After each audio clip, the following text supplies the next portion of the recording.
রাজার ঘরে ছোট রানী এলো পদ্মাবতী, রানী পদ্মাবতী। রাজার আরো 6টি রানীর ছিল না সন্তান, পদ্মাবতীর কোলালোতে মিলল সমাধান। বছর যেতে জন্ম নিল 7 ছেলে 1 মেয়ে, হয় খুশির আকাশ হঠাৎ কালো মেঘে গেল ছেয়ে।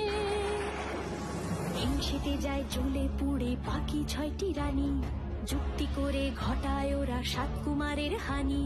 সুযোগ মতো 7 ছেলেকে মাটিতে দেয় পুঁতে, বাঁচে একা পারুল, ওরা পায় না তাকে ছুতে। ধাইমা বাজায় সেই মেয়েকে বড় করে তোলে, 7 ভাইকে পায় যে পারুল 7টি চাপা ফুলে। এত কিছুর পরেও রাজার বিপদ যে কাটে না, সূর্য নগরে সুখের সূর্য আর ওঠে না। হিংসা বিবাদ বিচ্ছেদ আর প্রেমের কাহিনীতে পারুল বোন কি পারবে 7 ভাই চম্পাকে জাগাতে।